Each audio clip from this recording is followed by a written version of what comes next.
Pierre, as I understand it, there was some debate within the National Assembly. Talleyrand obviously favored the issuing of paper currency, but there were some sound money advisors, Jacques Necker, for example, who was a Swiss by birth, as I understand it, and an advisor to the French government, favored sound money. How detailed were these debates, and how did Talleyrand eventually win? Well, Talleyrand won because it was mostly an ideological, a political thing. The whole point, don't ever forget that. This is very important to understand the French and the French Revolution. French people killed God in 1789. That's the whole issue. So, some of them, yes, they were for sound money, etc. But the real political, ideological, was to get rid of the influence, and mostly of all, to take the possession of the Vatican, of the Pope. So to kill the influence of the Pope in France. That was the whole issue. And the debate was, it was hard, but it was won, even before it started. Because the main idea of the French Revolution is to off with their heads once for all. Because they abused the people for 2,000 years. Even aristocrats and priests. That is why so many priests went to the guillotine.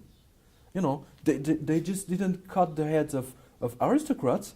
And royalty. They cut the head of mostly priests and cardinals and everything. That's the whole point. So once Talleyrand said, "Listen, we have enough money, with all the church possession, and we just can sell them, and we can make a currency on it." Because we need between 1 and 2 years to sell the whole thing. It was considerable. It was a huge. The church had huge possession in France. So the debate was maybe publicly very hard, but behind the scenes it was done. It was just like today. Sometimes you have public debates which are which seems to be very heated, but behind the scenes it was done. So in effect, they were taking the easy answer, the easy approach to solving some of their problems. Well, that was it was we say in French, d'une pierre deux coups. You do two things at once. So it was quite cool, if I may use it. So it was English. Excellent for them because they don't forget the political issue were very important. You not only show the people that you can cut the heads of all these royalties, but most of all, you cut the heads of all the priests, and there was no angels coming out of the sky, with a vengeance on the French people and the revolutionary. That was the whole point, is to show that the divine vengeance was not there. Mm-hmm. So Talleyrand won the debates, but didn't he also promise that the amount of currency that ultimately would be issued would be limited? Yeah, of course. That was the whole point. It was limited to the value of the church possessions. And that, in effect, sort of made the arguments by Necker and his contemporaries, his advocates, seem less important because there was only going to be so much paper put into circulation. Well, initially, don't forget the Assignat, where for 1 year, 1 year and a half, the French government was giving interest on it, and it was limited. So that's why it was a tremendous success. Okay. And then the French government was lacking of money, and so it was such a success that they transformed the Assignat in currency. Mm-hmm. And at that point, for 7 years, it went for £100, or let's say $100. The paper. Yes. It went to in 7 years. It went to 0.50 cents. Yes. And just in 7 years. So they broke their promise. Instead of limiting the amount of circulation, they went to increasing amounts of circulation. So maybe after the first year they did another one, and then after 6 months. Exactly. So exactly like the Mississippi, like the John Law stuff. It was exactly the same thing. So they just, it's always very easy for government just to use the printer and to print money. Yeah. So by the end of the near the end of the currency, Clavier was basically printing every week, every day. Yes. So they were printing, and they come to this famous day on Place Vendôme to stop the whole thing, because the people were bankrupt again. So they took all the machines and they just burned them in front of the public, Place Vendôme. Mm-hmm. And there is the directoire and they say we will go back to a new money.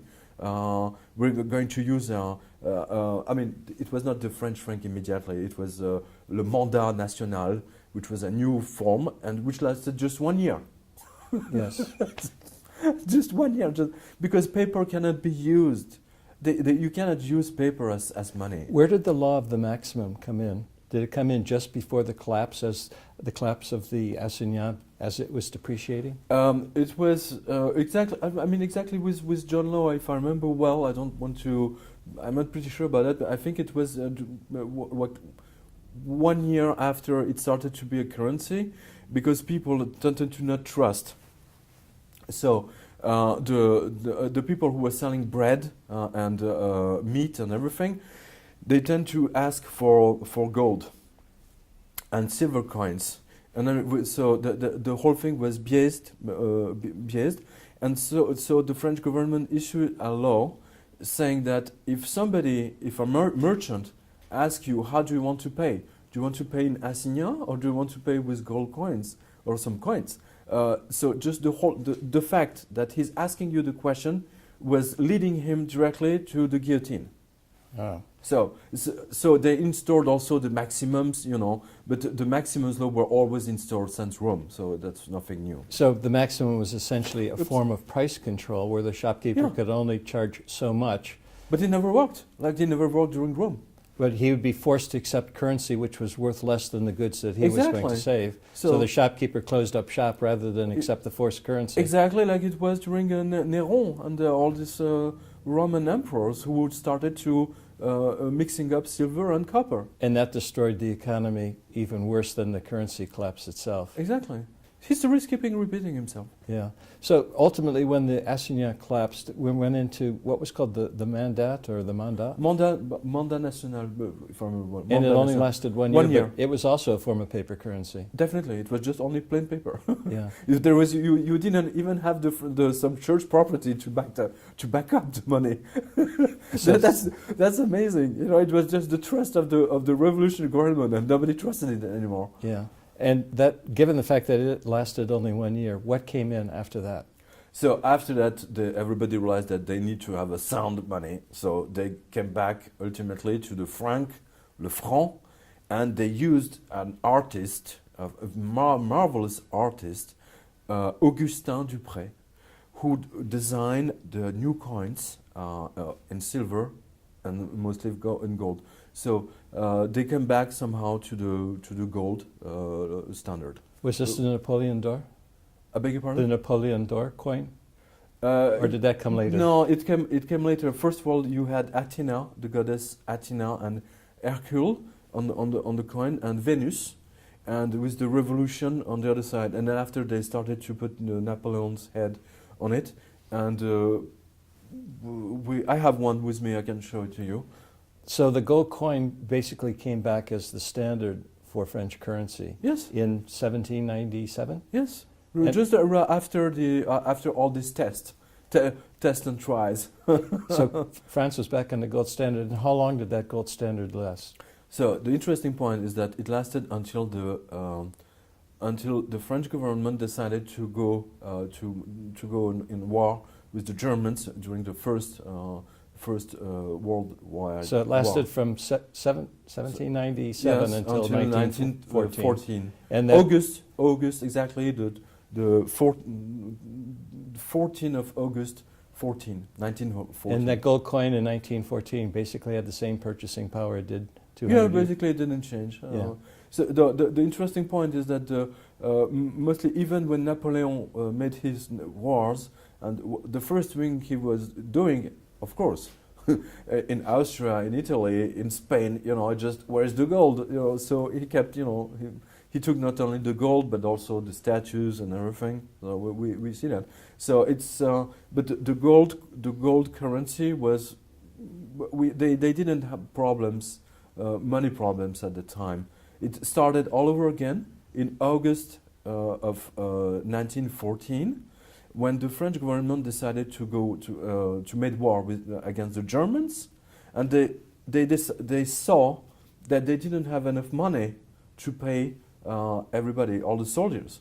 So they stopped the gold standard. They stopped to paying officers and soldiers with gold coins and silver coins, and to start again all over again with paper money. Napoleon is famous for saying, in terms of paying his soldiers, that he would pay them gold or nothing. Exactly. And that's why I think soldiers were loyal, because they were always paid gold.